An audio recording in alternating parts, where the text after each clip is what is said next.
reading from the second book of Samuel. In those days, all the tribes of Israel came to David in Hebron and said, "Here we are, your bone and your flesh.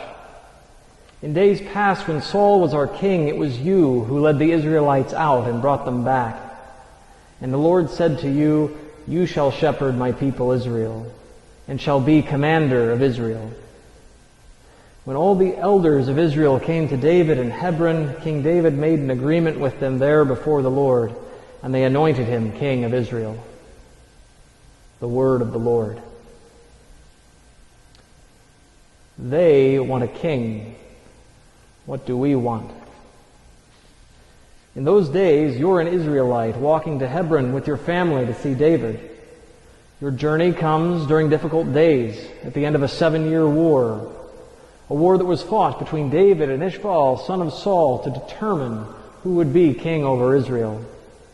And you have not been on David's side. Yet for some reason, you're still going up to see David. You're coming from the north, far up in the north, near the lands of Zebulun and Naphtali, near the Sea of Galilee, not too far from the battlefield on which Saul died, nearly 8 years ago now, killed by the Philistines.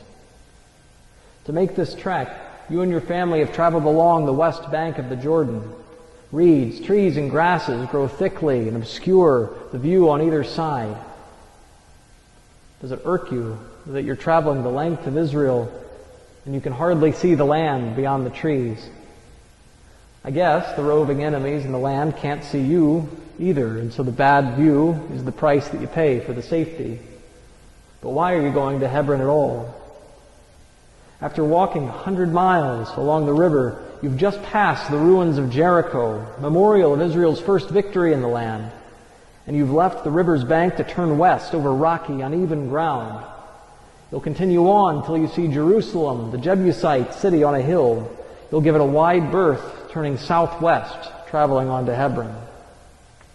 You think you know the geography of this promised land well enough to make it safely there. But with all the civil unrest, it's no sure thing. So again, why go? Maybe you're tired of division. For 7 years, tribe has warred against tribe, and you're tired, maybe, of the fighting, the lawlessness. Maybe you just want Israel to be united again, and you see David, Israel's greatest living leader, as the only hope for this. Maybe you're tired of the enemies in the land, who during this civil war have only grown stronger. The promised land is not safe for you, for your family. It's not safe for God's chosen people. And maybe you're going to Hebron to beg kingship from David, the living legend, the man who killed Goliath, the Philistine, without sword, without shield, and to ask him to be king and drive out Israel's enemies and bring peace and security to this land. It's clear, whatever the reason, that you feel keenly the need for a king. But if you want David as your king now, why didn't you want him before? I don't know what happened to you or your family, why you and your tribe didn't take David's side, but if you're coming to Hebron now, it's because you need to come to David's side. Your family either fought for Ishbaal or didn't fight at all. If you fought for Saul's house, maybe it's because you trusted Saul's kingship to bring Israel power and glory like Saul had begun to do. Maybe you fought for Ishbaal because you didn't trust David enough to support him as king. If you didn't fight, maybe it's because you didn't have a strong opinion on who should be king and thought you and your family could stay out of the war, tend your flocks, your fields, and avoid the bandits and brigands. Maybe you did support David in your heart of hearts and just couldn't muster the courage to do it visibly. Maybe you even believed the stories that have swirled through Israel at this time, that David was anointed by Samuel himself, just like Saul, that Saul's house was rejected by God for Saul's disobedience, and that David would be the one to save Israel from its enemies. And maybe you just couldn't work up the courage to live what you believed. But whatever held you back in the past is not holding you back now. Listen to the words you've composed to speak to David.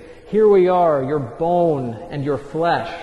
In days past when Saul was our king, it was you who led the Israelites out and brought them back. And the Lord said to you, you shepherd my people. You didn't fight for him before, but you're desperate for him now.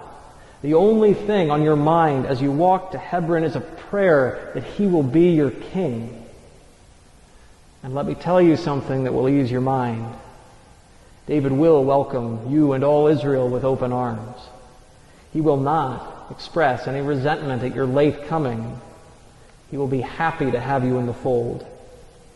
And once he has you in the fold, he will fulfill all your hopes. He will unite Israel. He will drive out Israel's enemies. He will make Jerusalem an Israelite city. And he will bring peace and justice and security to the land. So, brothers, what does this mean for us? As we ponder the feast of Jesus Christ the King, can we ponder these tribes of Israel who make this arduous pilgrimage to become full subjects of David? And if we look at these tribes, do we see any of ourselves in them? Am I like those who fought for Ishbaal?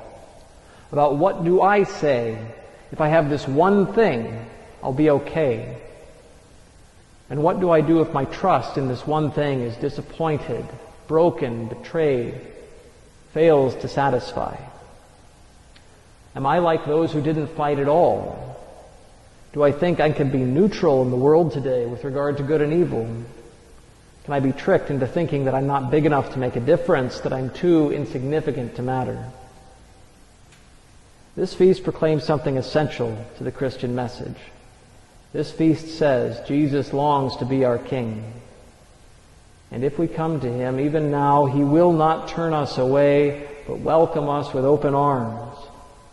He'll be our King and set about changing our lives to be like his.